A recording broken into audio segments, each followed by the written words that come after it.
Hey, what's going on everybody? So SimPure sent me this T1 reverse osmosis system for free so I can make a video for you showing you how to install it. But before I get into that, I really want to give you my impressions on it and also show you kind of the end result of what it does for my water, right? So I'm going to show you just a quick pH check using my pH meter. Put a little bit of water in my cup. I'll drop that in the water now from my tap.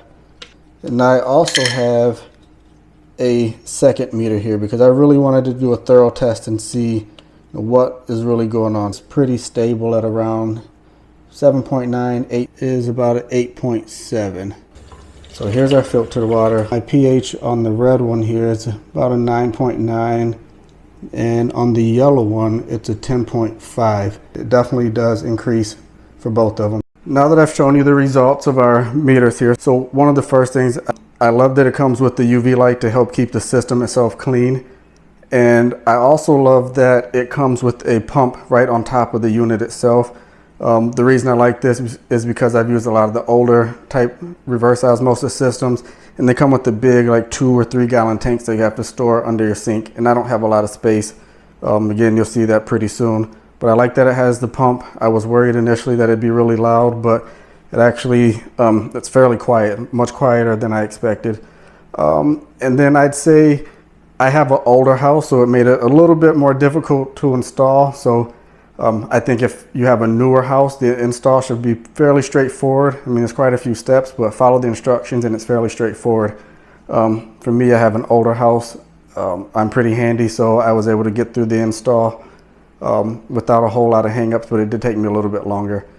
So now that I've walked you through all that, let me go ahead and get started with the install for you. And here's what comes in the box. Yep, so there's a spigot. Set of instructions, all of the filters. So you see I have 4 different filters. The alkaline filter. Your hoses, mounting, says spare parts, but it looks like it's a mounting kit, and then this one has some plumbing pieces in it, so a couple fittings and things I'm sure we'll need. So this is the top part of the RO system itself. So pump on top, it's really heavy. Oh, and then it's cool, it has all of the filter slots labeled, so it's easy to know what you need to do. And here's just an up close look at everything now that I've got it all taken out of the packaging. So, the filters all lined up, the pump, the actual dispenser here with the fittings, all your installation fittings, and your hoses. So let's get into the install. The first thing we need to do here is take each cartridge and take off the caps.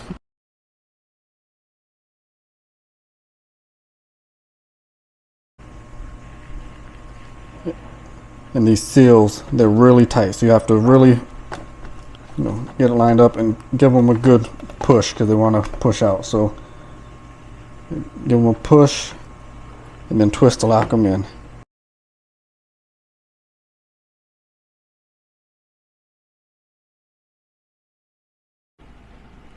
The next step is simply to go ahead and connect the fittings to our water lines under the sink. So this is the one I'll be using. It came with the kit that they provided. For the most part, looking at the pieces, most likely you have, or they include whatever you need. I actually went ahead and used their piece, but I bought another little cap here to cap off this one bottom side because I had a separate shutoff valve already installed previously, so I got lucky with that. Otherwise, you would just simply disconnect from the water line that goes up to your sink and then connect this to it. But like I said, I just capped it, so I'm just going to screw this part to my shutoff valve and then I'll be done. So I'll try to show you. It's a little tight under my sink though. So this is my shutoff valve here. screw that on there. And if you can see, this part is where your new water line will come out and run to your filter.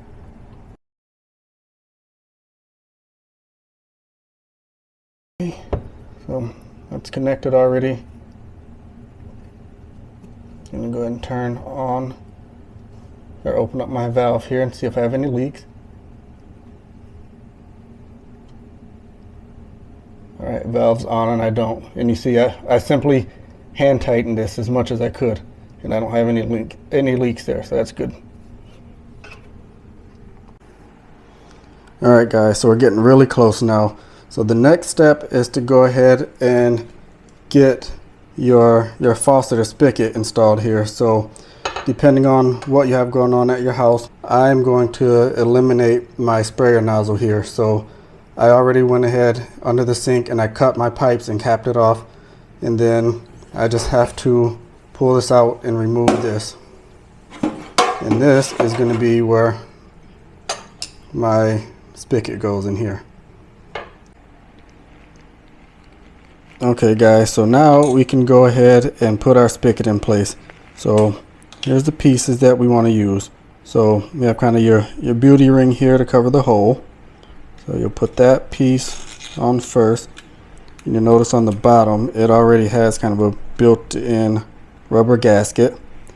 So you'll drop this in the hole like that, and then from the bottom side you'll tighten this. See, like this here.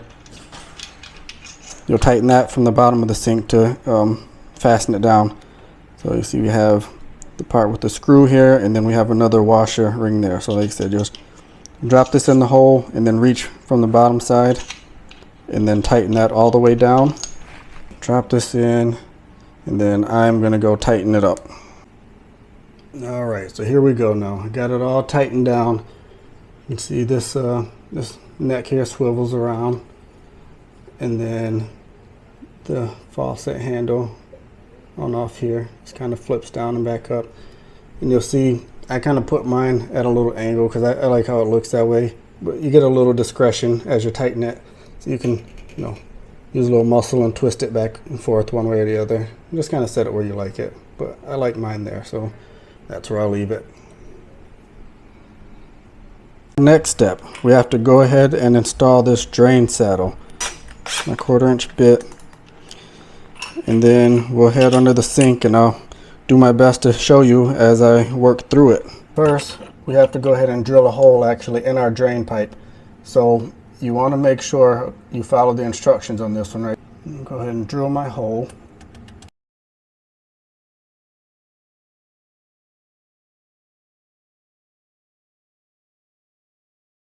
You're gonna put your saddle on here, put these screws back in there, and tighten it up. You see, can't wiggle it, can't move it. You want to make sure it's nice and tight. Right at the point we can start actually hooking up our hose lines and be just about done. A couple things to point out. You'll see labeled over here, this back one. I don't know if you can see the word, but this one's wastewater, red for wastewater. This one is outlet water, so this would be the water that you actually drink. It took me a second to find this one, but around here on the back, right here, this is your inlet water. Grab your tubing provided, and these are quick connects, so really simple. Just line it up, push it in, give it a little wiggle to make sure that it's secure. Really simple. You just go ahead and get it lined up with the quick connect, push it in, give it a wiggle, make sure it's locked, and then I'm gonna turn this a little bit so we can see. This one's not a quick connect, but still really simple. Comes with this lock nut on here. Just unscrew it. You take your tubing and just slide it through the nut. Make sure you have the threaded side facing towards your shutoff valve. Alright, so there we go. Hold your valve. Get your shutoff in place there. Slide the nut back up. for the other end right here. So grab your tubing, get it lined up, push it in. The last one we need to do, the outlet water. Grab the end of your tubing, and you'll see these swivel to make it a lot easier. So tubing, just get a little push in there, wiggle to make sure it's locked in. Now I'm going to go ahead and connect it to our spigot. Make sure you have your quick connect here that they provide. So push this on first. Now it'll be a lot easier for me to feel around and reach up there and get that plugged in. So hold on, I'll be right back. That one was kind of tough. Now our power cord. Hopefully you have power under your sink, just to make sure everything is working right. I'm going to go ahead and plug it in. It kicked on. It's doing stuff. It's doing stuff, so that's good. So according to the instructions now, they say go ahead and turn on the feed water valve and the gooseneck faucet. Oops, I wasn't supposed to plug in yet. My bad.